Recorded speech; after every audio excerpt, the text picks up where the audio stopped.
you. Wait, why can't they be called Long Janes? Sexist!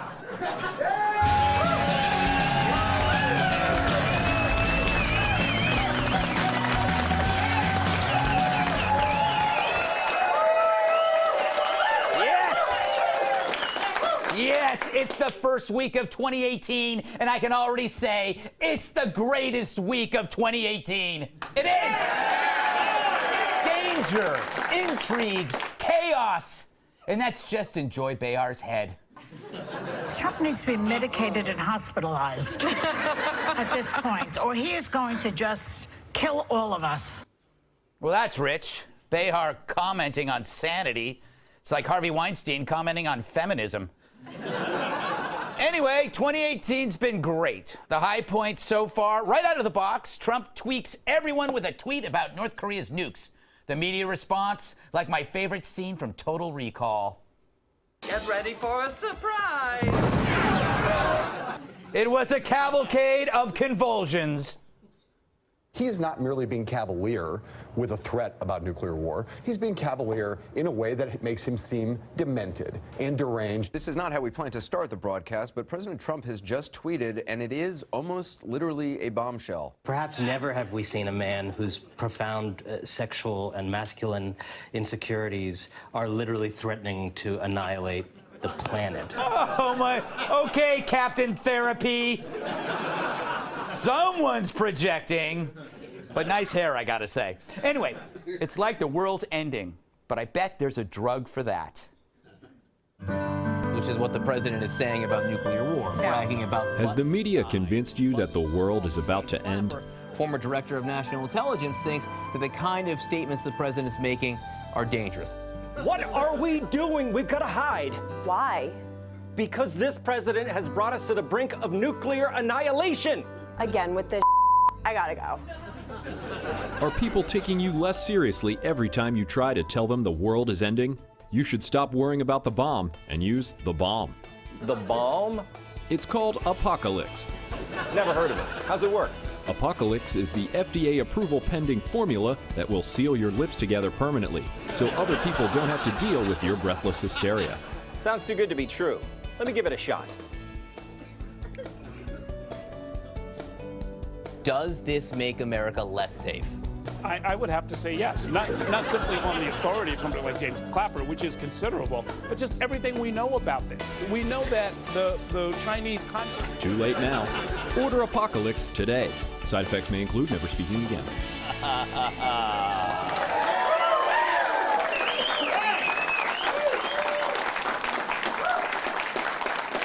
Use it only on your mouth. All right. I learned the hard way. Lights were off in the bathroom. But the real media star this week, that shiny orb from CNN, the National Hall Monitor himself, Brian Stelter, calling the Twitter police on the president. I've asked Twitter spokesman, does this violate Twitter's terms of service, making this kind of threat toward North Korea? So far, no immediate comment from the company, still waiting to hear. I think they're trying to decide if this kind of tweet, referring to a nuclear button that he knows how to use and it works, whether that actually is a violation of the terms of service. Oh my, every dorm has this guy. CNN is no longer fake news, it's fink news. If Brian were in prison, he'd sell you to the warden for an extra cheese sandwich. Anyway, they're wrong about Trump's tweets. Unlike the media, they actually work. North and South Korea are finally talking again. Why now? Could it be Trump? Who knew he could be such a great marriage counselor? He's been married 3 times. I guess you don't know how something works until you break it. Oh. Meanwhile, see Trump's response to the Iranian uprising and his suspension of military aid to Pakistan. That's quite a contrast to Obama. All Obama wanted really was a legacy. Trump instead wanted action. Legacy, schmegacy. Obama thought he was a global leader, but the ditherer-in-chief put the world's desires before ours. Trump's pretty much the reverse. He forces the tough questions. Whose side should you be on? Iran's people or their mullahs? The citizens or their tormentors? Oddly, some of our very own leading feminists here are silent. Guess they think a full-body burqa is a choice, and stoning for adultery is great exercise. Meanwhile, the stock market gained 1,000 points faster than ever. There's a surprise. Companies react positively to a president who creates a healthy business climate. Who knew that could happen? But instead, the media focuses on a book detailing chaos right after the Trump win, as if that's a surprise. No, it's a reminder that a Clinton or any other crony didn't get in, and that they got beat by someone with way less knowledge specific to their expertise. And that's gotta hurt. A non-political salesman crushing you? It's another historical first. This isn't just a presidency, it's a phenomenal roll of the political dice that reveals 3 essential truths. That politics only damages people who place too much emphasis on politics. That our system is bigger than any one person, and that people can't surprise you. You think Kim Jong-un or Bill Kristol saw this kind of Trump coming? Do you think Trump saw Trump coming? Who knows? All I know is it's been a pretty good week. The economy, energy, shrinking government, foreign policy is nothing if not bold. And it makes me wonder, what can be better than one Trump? Ask you to tune into the screens, and then I'll continue from there. Thank you for being with us today. The historic tax cut I signed into law just 2 weeks ago before Christmas is already delivering major economic gains.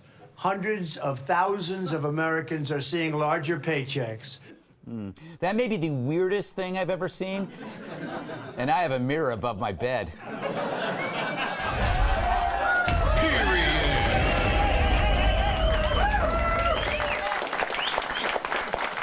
Let's welcome tonight's guest, I suppose. He made bin Laden a truly holy man. By filling him with holes. Anyway, his book details how he did it. It's called The Operator, former Navy SEAL Rob O'Neill. He splits more sides than a butcher on meth. Comedian Tom Cotter. Nice man. Her eyes are glassy, her views are sassy. National Review reporter Kat Timpf. And 2018 is how much he benched this morning. Former bodyguard, massive sidekick Tyrus.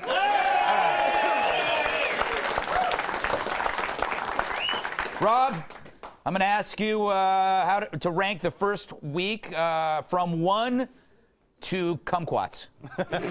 It's an interesting week for sure, and yeah. if you kumquats. Okay, kumquats. Just naturally with the tweets coming out, the tweets are the best way for the president to talk directly to people. Now, I mean, I use Twitter for entertainment. He does too, apparently. He's the commander-in-chief. There are some things I think, it's kind of like the thing with, you write the nasty tweet, or the text that you don't send for a few hours to think about it. Yeah. But he's getting attention, and I think, I mean, you can have a sense of humor with things, and that's his way of joking. Should we be joking about nuclear war? No, but I mean, I don't think that necessarily will.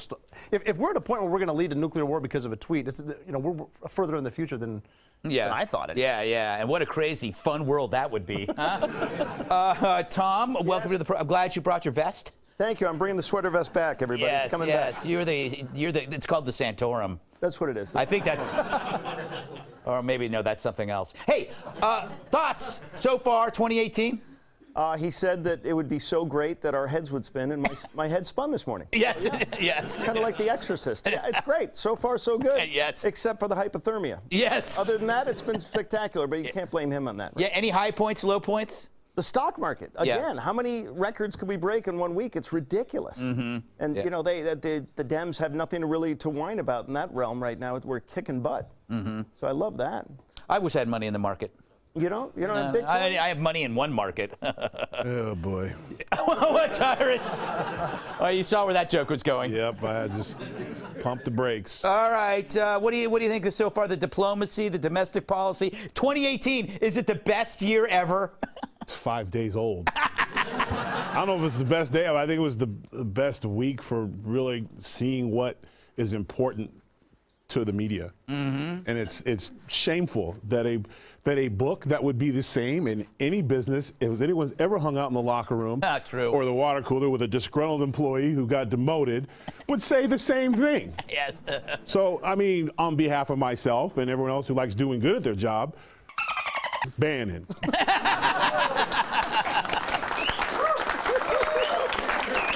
Well said. Hey, Hey, Greg, I haven't been on the show in a while, but we're not live. No, we're not live. No, that'll be like a beep or maybe a dolphin sound would be nice. I like that. That'd be Dolphin cool. sound. Put a dolphin sound, please, over what Please, New Year, it's dolphin sound. And not the Bannon part, the other part. Yeah.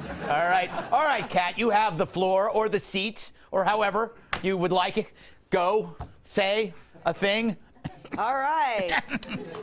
Let's see. At the risk of being called a cuck-servative, yes, I did not love the tweet. But that was really my reaction. I was like, I don't love this. And then I went on about my day with zero concern about being blown up whatsoever. Yes. I don't understand why you can't just kind of not like something anymore. Right. That's not an option. You have to be convinced it's going to kill you. And I have enough stuff to worry about killing me already. That's true. That's true. Me. For one. Yes. Well, that's a small threat. Yes. You can see me coming a mile away or smell me. You know what? I have a theory. Trump had no resolutions, right? Of course not. He had none. He was like, he didn't say less tweeting. Maybe I'll lay off CNN. He probably said one less cheeseburger after midnight. He's on top of the world, Ma. Yeah. Why would he change anything? Yeah. And the North Korea thing, this is a little game. It's called good cop, bad cop. Right. He makes a bold statement. North Korea goes, huh? And then when Tillerson talks to him, they want to talk now. Yeah, exactly. He's not in the room with the button. He's making it. And if you notice, Kim Jong-un seems to like to be, I'm on the same level of arguing with the president. People are taking notice of me. Oh, you know what? Call South Korea. Let's talk to him. So, I mean, he's not really going to push the button, jackasses. He's making a statement that draws attention, and everyone looks at North Korea and agrees, oh, well, you know, maybe we need to do something because it's true. His button is bigger than ours. I just hope before the show tapes and airs, he doesn't push the button because you're going to look really stupid, Tyrus. Yeah, I'm sure we'll. Yeah, I'm sure there'll be people walking around going, hey, Tyrus, nice call, bro. And by the way, we probably won't air if that happens. Yeah, we're in nuclear war. Yeah, we'll be. Of all the things going on, I'm going, man, they're going to hear what I said. Man, damn, I got three arms. It'll be like the beginning of the road. My baby's flying, but I'm worried about what I said on the Greg show. Come on, man. All right, we got more coming up. Donald's giving out awards to people in the media. I hope I get best pecs. I've been working out, you know. Later, Kat Timp's masterclass, which means she's an expert at something. Finally!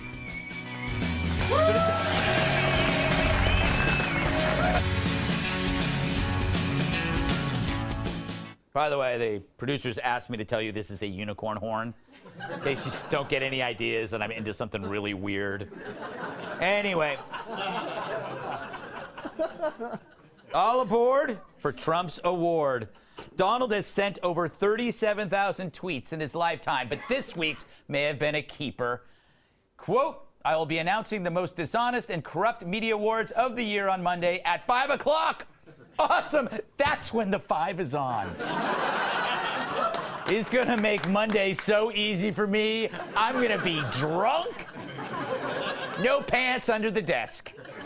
Thanks, Mr. President. I'm not even going to shave my face. All right. But that award name is kind of a mouthful. The most dishonest and corrupt media awards. How about we just call them the Discos, which is short for dishonest and corrupt. See, Discos. And it'll cover dishonesty and bad reporting in different categories. Although I'm not sure what that means. Maybe Trump's breaking it down by gender, like worst male performance, worst female performance, or by policy, worst domestic fake news, worst foreign fake news, or the big one, which I guess would be the best picture of fake news, my vote's for Brian Ross and his overblown story about Donald Trump and Russia, which led to this. Breaking news. Oh, my God. Oh, breaking news. ABC News' Brian Ross is reporting Michael Flynn promised full cooperation to the Mueller team and is prepared to testify that as a candidate, Donald Trump directed him to make contact with the Russians. Yeah! That didn't work out. I think the breaking news there was that you could read. Anyway. Poor guy got suspended. Anyway, all right, Tom, what do you make of these awards? there's going to be 5,000 nominees in each category. First of all, it's a train wreck. I watched another network that rhymes with CMM on the night that Trump was elected at 3 in the morning just to watch them have a nervous breakdown. Yeah, They were literally tears. I know, there were people crying. Stephanopoulos was like weeping. Yes. So I just think it's going to be a field day. That's why he tweets, because he needs to connect with people directly, and because the media is just going to besmirch him and throw him under the bus at every turn. Besmirch? Sorry. I said besmirch. I did.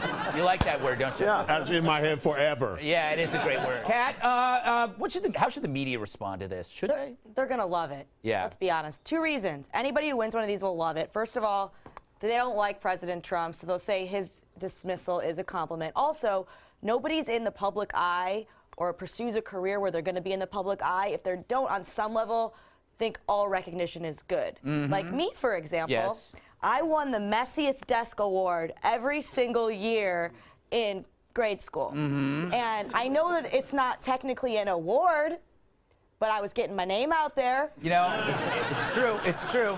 And you haven't changed at all. I mean, No. it's spread beyond your desk, I am afraid. Well, now that my desk is so messy at work, other people just put their trash on it because they assume I won't notice. Yeah, they're trash. It's their it's not all, it's about 70% my trash. Yes, that's... That 30% is very rude. All right, Rob, do you think, I think this actually helps the media. He helps the media because I call it the PTW, prove Trump wrong effect. So you don't want him to have any ammo, so you actually better yourself. Well, I mean, they're taking advantage of this right now. They're putting out ads in Times Square and front page things in newspapers. True. With Trevor Noah and Stephen Colbert.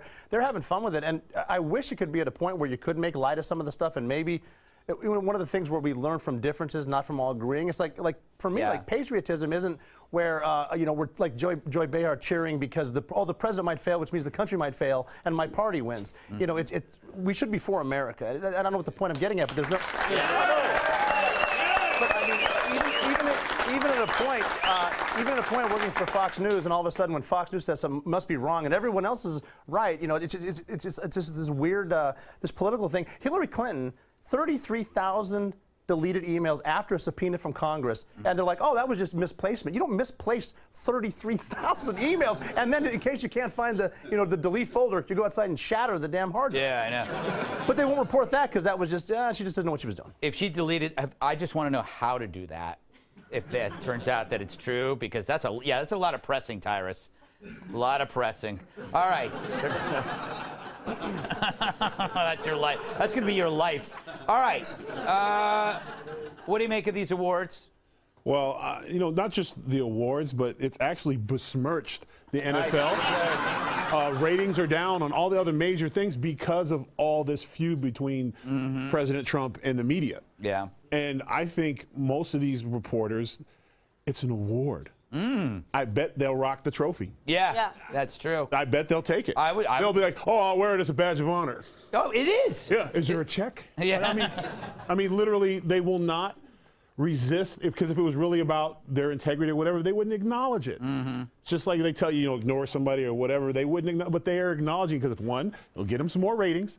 People will want to see what their response is. And two, if he does, and usually President Trump, everything he does is big time, there'll probably be some lovely trophies to the point where I might want to drop some lies about him this weekend so I could possibly pick one up. Here's one better. I wish he'd push it back. We could host it. Yeah, that's a good idea. You know what I'm saying? I would host it in a minute. Yeah. Yeah, I don't know if we'd be allowed to, though. Why not? I think. You think we're up for one? I think we might be. I think. It's a trophy. I think Stelter should get one. Stelter's really grown up. He was a guest on Red Eye. I think I gave that little fella his start, and look where he is now. Or scarred him to make him what he is today. I think that he should win the. I don't know what it is. Creepy guy award. Well, no, overall best disco, because if you look at him, he kind of reminds me of the strobe light from Saturday Night Fever. All right. Still to come, it's the book no one has read, but everyone's talking about. No, not Atlas Shrugged. Jab at you libertarians. We discuss the salacious new book on President Trump's White House next.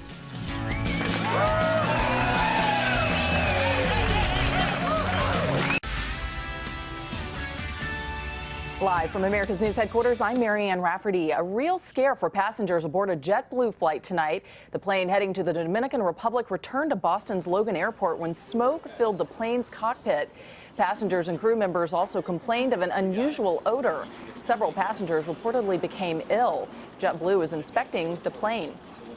And tonight, legendary astronaut John Young is being remembered as a space pioneer. He was NASA's longest-serving astronaut and the first person to fly 6 times into space.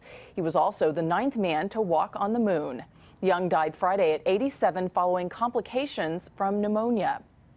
And actor Jerry Van Dyke has died. He appeared on numerous television shows, but is probably best known for his Emmy-nominated role on the TV series Coach. He's the younger brother of Dick Van Dyke. Jerry Van Dyke was 86.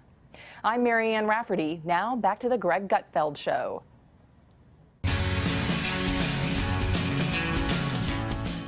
Trump's no lover of this hardcover. I speak of the scathing new book, Fire and Fury, inside the Trump White House, which describes the dysfunction and infighting during the 2016 campaign and the first year of Donald Trump's presidency. The White House called it trashy tabloid fiction. And earlier this week, the president had sent a cease and desist letter to stop publication, but the book was released on Friday. I've already read it, meaning I'm lying. I didn't. Anyway, here's the gist from what I can tell from the excerpts. Trump is just like us, in that he was surprised he won. Some of his employees get annoyed by him. Every boss has those, except me, of course. I am beloved. He eats cheeseburgers in bed. Don't we all? You should see what I eat on the toilet.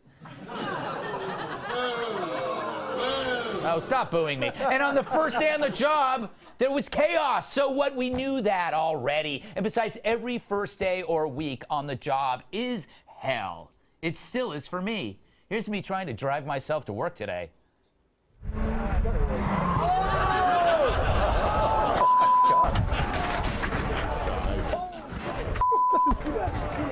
Oh my God. Yeah. I was made me an hour late. Cat, theory. Everybody says about their boss. God knows what's been said about me, by other people who happen to work with me. Who knows? Isn't that normal, Cat? Yeah. Don't you dare tell Yeah, me. it is normal. It is normal. No, what do you Kat. think yeah. No. But what I don't understand is why this person was allowed access to the White House in the first place. I mean, that just doesn't make any sense. You're going to have somebody who is known for doing this kind of stuff and saying, yeah, come on over. I mean, President Trump says he didn't give him any access, but he loves attention so much that I'm certain that he absolutely did. But that's like if you really liked a guy and you went out on a date with him and then invited a gossip columnist who's also that guy's ex-girlfriend. That's how bad this is. It is. I do think that maybe he didn't think about it all the way through, Tom, but he's not a politician. No. This is what happens. I think Bannon was friends with this guy, right? And didn't he have him in here? That's my hypothesis. I'm going with it. You want to make fun of a hypothesis? There it is. No, I like to besmirch. All right, we'll go with I've always wanted to use it in a sentence, bro. Good. And you put it out there for me. Besmirching Trump, so it's perfect. I love Besmirching when my feelings CNN right reported it. They kept saying Wolf, which is the guy's name, but you're thinking it's Wolf Blitzer, so you think it's credible. It's not credible. It's not crap. credible. I think, Rob, that some of it, a lot of the quotes are real, but he uses it to shape a story. Well, they're going to find out soon that a lot of the quotes aren't real. The most surprising thing you're going to find in the book, though, is the button on the desk, the magic button they keep talking, actually opens a trap door to drop the person into a bondage dungeon that was built by Bill Clinton and Matt Lauer. Oh, I had no. You can see that one? Nice. I might have made that up. I think that's in page 75. Yeah, I haven't gotten to that part, Tyrus. You already talked about this in the A block, but you get a second stab at it. How about it? Man. Bannon, man, he's terrible. Listen, you are 110% right. This was clearly one of those issues where Trump's loyalty has come back to bite him on the ass. Bannon was probably 100% behind this guy's access. From what I've seen, the book is pretty much him bitching, and it's also during the time when he was losing favor. Trump looks to me like he runs he ran his campaign and he's running his presidency a lot like his TV show, where he has groups of people working against each other, so he gets the best ideas, so people compete. So of course, when you compete, you're going to talk trash, bury, sabotage, stab people in the back.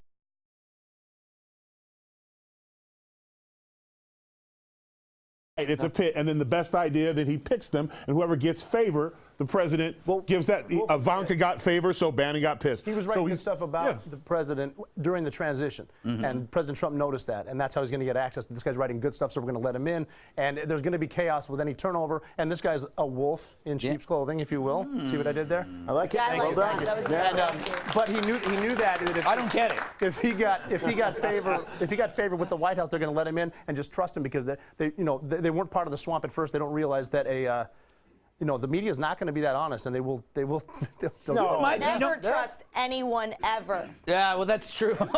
Ever. All, including all you. The microphone is always on. Yeah, that is Everything's true. on. By the way, no, this is the cell phone is now a recorder, but have you noticed that this guy Michael Wolff, he reminds me of somebody. Do we have a side by side? Glasses on. I have to defend Michael Wolff, and I think he's a good writer. I have said this before, and I do think a lot of that is true because in chaos, people say something. Okay, I used this metaphor on the 5 yesterday. Like when a sports team is going under transition, when they're getting new coaches, there are players that are angry. I've been that player. Yeah, there are players that are angry and players that are going to stick around, and the players that are angry are going to be talking crap about the other guy. And by the way, you know this happened in the Clintons. You know this happened to Obama. The problem, I think, with the book is that he shaped it too much to form a narrative, to be a story that he wanted to tell. So the little pieces might have been true, but then what he did was he took them out of context and shaped it into a book that is selling like hotcakes. By the way, do hotcakes sell? I don't know. No. Boy, that's a really bad old joke, isn't it? Yeah, thanks for the courtesy laugh. Killer of Bin Laden. Call me when you've done something. I host a show. All right. Coming up, is he out to impede your weed? Jeff Sessions' new policy on legal pot. That's next.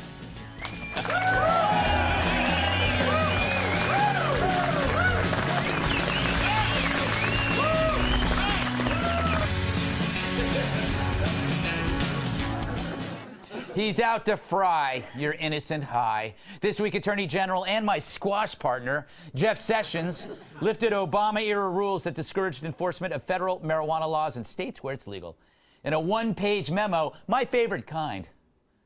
Sessions says when devoting resources to marijuana cases, prosecutors should consider the seriousness of the crime and the impact of the community. It's still unclear if Sessions' decision will impact sales of the drug, but in places where legal pot has flourished, lawmakers are not happy. Here's Colorado Republican Senator Cory Gardner. Then Senator Sessions told me that marijuana simply wasn't going to be on President Trump's agenda. That was back in the spring of 2016, and up until 8:58 this morning, that was the policy. One tweet later, one policy later, a complete reversal of what many of us on the Hill were told before the confirmation, what we had continued to believe the last year, and without any notification, conversation, or dialogue with Congress. Completely reversed. Dude, mellow. Somebody get him an edible. What we had continued to believe the last year, and without any notification, conversation, or dialogue with Congress. It does work. All right, Kat, is this a mistake on Sessions' part? I find it kind of confusing. I'm wondering if he's just doing this for his conscience and then saying, you guys go ahead. He's doing it because he's weirdly obsessed with drugs and who the isn't? drug war. There shouldn't even be federal power in this area to begin with. Supreme Court ruled that it's because of under the powers for interstate commerce that the federal government even has control of this at all. And I think that doesn't make any sense. And I think anyone would say it doesn't make any sense. Marijuana should be not just decriminalized, but legalized. There's no argument otherwise. There really isn't, especially when people say, oh, but this, but they drink alcohol. It's like the same thing. I have a theory on that. Yeah. But I'll get to that theory. But it's weird. I can't imagine Jeff Sessions in his life with all the stuff he has going on at the DOJ, and the thing that he's thinking in his head is, I've got to keep all these strangers away from that plant. I mean, come on. Rob, you were high when you killed Bin Laden. 3 stories up. Yeah. High in Pakistan. Yeah, it's funny listening to Cory Gardner. I'm sure he has the best intentions. He strikes me as someone that would say marijuana cigarettes. I don't know. I mean, I'm in agreement with Kat. I mean, there's a lot of. I'm not going to get into it here, on the whole soapbox thing. But I will say this: the Dow went over 25,000. I would, if they get rid of, they don't legalize marijuana, I would not be buying stock in Cheetos or Taco Bell. That is true. Tyrus, do you think law enforcement kind of wants legalization because these unnecessary laws create unnecessary situations, right? Yes, and they put unnecessarily non-criminals in jail with criminals, which create more problems. Right. Here's the thing. Sessions, you got enough problems, bruh. Nobody likes you. You're almost close to getting a man Sessions at this point. Only reason why he did this, that's why it's a one-page memo, he said, Obama, if I take something away that Obama did, Trump will love me again. No, bro, it's not going to work. Now you done pissed everybody else off. Leave the stuff alone. Focus on what you're supposed to be doing. It's just like I feel insurance. I feel everything should be state by state. You make your decisions where you live. If people want to smoke in California, great. If they don't want to smoke in Louisiana, great. It's their choice, their state. Let the people vote on it. Stay out of it. All right. But Louisiana, it'd be cool if you could vote some stuff in. That'd be nice. Appreciate it. But Tom, I think I'm for legalization, even though I know there will be consequences, because I think that life is about consequences. You can't prevent them. You just have to see what happens. My theory is, because booze got there first, we are been trained to believe we can only handle one vice. And so everybody, no, we can do both. We can do alcohol. Martinis are fine after work, but you smoke pot, you go to jail. That's why I think we have to unlearn this idea, and I think it's a generational thing. Yeah, and I think the younger generation has a grasp. The millennials kind of get it, I think. Well, that's because they're lazy potheads. That's probably why. I wanted to sound like a Fox News contributor. Those lazy potheads don't know what it's like to work. Anyway. I occasionally smoke marijuana every single day, and I know. And that's I ruined your joke. It stunts your growth. No, it's okay. It was ruined before you said it. Here's the thing. Why would you? He wants to crack down on it. Crack down on crack. Crack down on. Right now we have a heroin epidemic. Marijuana. Nobody's selling their body to get a bag of weed. You know what I mean? It's different. Marijuana will make you laugh at your grandmother falling down the stairs. I grant that. Yes. But heroin might make you push your grandmother down the stairs, and crack will make you rob her when she lands at the bottom. There's a difference between these drugs, and you can tax it. Colorado is an example of how wonderful it can be, I think. And so I think they should states' rights, as you said, leave California alone. Do you know? I got to wrap it up, but you know what drives me crazy, and I'm talking about some of my friends. They want to ban something because they don't like it. That's not why you ban. That's not the criteria. Maroon 5 would not exist if it were up to me. But I'm not. And the thing, it's like I'm for legalizing prostitutions. I have never tried it. I don't think it's particularly healthy, but I believe it should be legal. I agree. It shouldn't. It's like you don't ban something because you don't like it, because then there'd be nothing. Right? Yeah. Thank you. All right. Somebody said well said into my ear. Thank you, everybody. All right, coming up. Will your online presence live on after you die? Seems kind of creepy, but why not?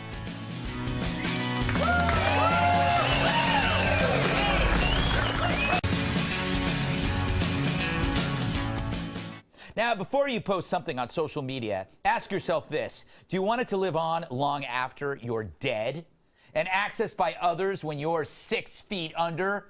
Well, a Daily Beast article discusses a growing industry, digital immortality, that will collect your emails, tweets, Instagrams, put them in a place that your loved ones can interact with after you've kicked a bucket. That's odd. You're not there?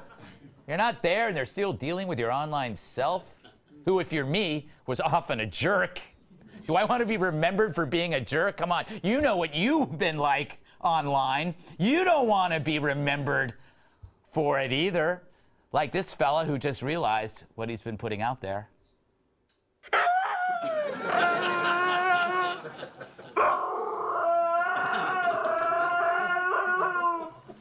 Amen. Tyrus, my worst self is online. Of course you'd go to me, right? Man, come on. Why? Is this going to be like your computer history and stuff, or like just stuff you posted? Stuff you posted. Oh, cool. Yeah, I'm with that. Yeah. All right. I just don't, I don't want George the 12th or Tyrus the 3rd being like, great-grandpa did all that? Yes, that's exactly my point. That's why my post is weightlifting, yeah, wrestling, and sitting on here. It's just generic, safe stuff. Yeah, you know, I was thinking about doing, Rob, I was thinking about it. Forget about you. Would you want to see the online accounts of your ancestors? Let's say they had the internet 200 years ago. Wouldn't that kind of kill the mystery? Oh, that is. Well, I mean, they're making a lot of money with the whole Ancestry.com. Right. But I don't want a great company, I might add. I don't want to be the jackass that's been dressed in lederhosen for 40 years, only to find out we're not German. Now all of a sudden I'm going to buy a kilt because I'm a loser. I don't get that whole thing. But like, I'd have a problem with stuff in the future because I have a hard enough time. I take a flight from like New York to L.A., had a few cocktails, and I tweet, and the next day I got to hit delete. Oh, I know. I don't need 35 years from now seeing some of the ridiculous stuff I came up with. It lives. It lives. I feel bad enough when I'm the guy in first class saying, "Whoa, buddy, there's a bathroom in the back. Beat it, beat it." And Greg, to go back to your point, I come from what you would say a diverse background. I think if we went back 50 years to some of my relatives on opposite sides, it'd be a little rough. We're going to escape. These guys can't keep us anymore. Oh, I wish they'd try to escape. Hashtag shoot you down. That's why you lost a foot. Oh, yeah, that's why your kid's light-skinned, boss. You don't want to see, you know what I'm saying? We don't want those. That, you know, it is a fair point. You know, I'm just saying, I'm erasing. Tom, what if we had like all the online archives of Abe Lincoln and it turned out he was a real jackass? We don't want to know that. Yeah. Well, thank God they didn't have the internet back then. Well, how do we know that? Well, he could have destroyed it before.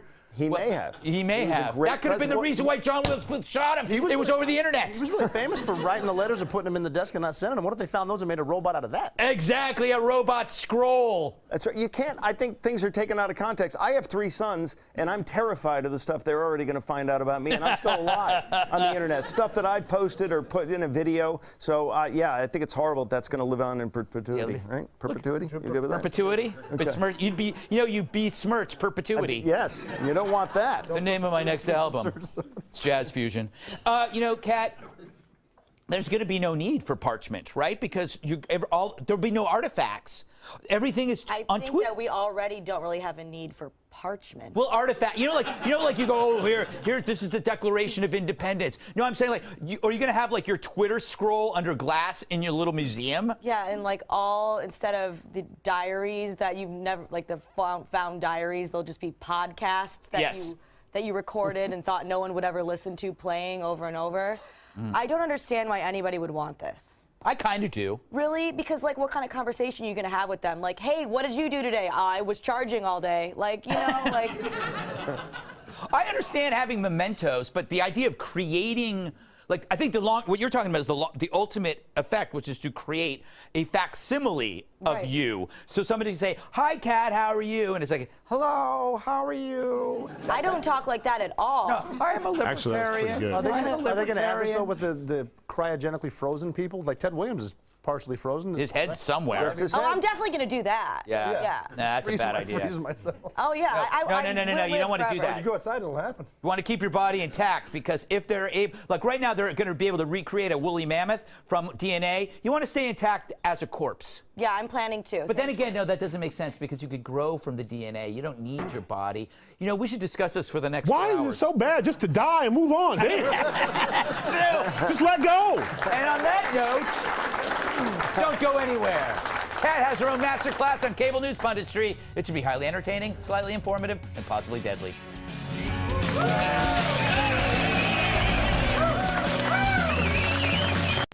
Time for final thoughts. Kat? Thank you, Greg. So I recently discovered an amazing website called masterclass.com. It's full of great videos of top talents in their respective fields teaching what they do best. For example, Martin Scorsese teaches directing, or Gary Kasparov teaches chess, or Samuel L. Jackson teaches acting. So I decided I really want to teach my own masterclass. Here's the trailer. If you only want to wear your real hair, then this is not the class for you. But if you're willing to wear enough makeup to drown a small rat, then I could be speaking to you. After taking this class, you'll learn not just how to be on TV, but how to be TV. Cable news is all about having good reaction faces. Let me see your guys' disagreement face. Why are you smiling? Would Tucker Carlson smile? I'm sorry. Get out! I can't even look at you right now! We're going to tackle all the things you need to know to be a cable news talking head.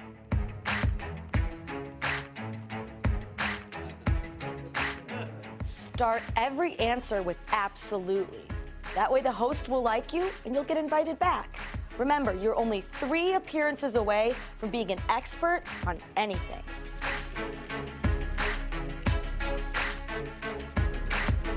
You're going to learn to form a strong opinion on any topic in 5 minutes or less. What do you do if the host asks a question and you don't know the answer? Answer with a question of your own. If that doesn't work, state a popular conspiracy theory and then say, hey, I'm just asking questions. You might find that anyone can do this job. I made a decision that I didn't want to die alone in an apartment with my cats. Being able to get out of the house, to earn money, to buy food, so I don't die, has been an incredible journey. And remember, food in the green room is free and unlimited, so take as much as you want.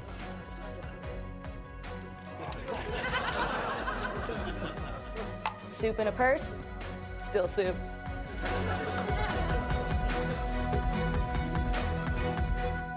I'm Kat Timpf, and this is my masterclass. Well done, well done. You ruined a good first. Thanks to Rob O'Neill, Tom Carter, Kat Timpf,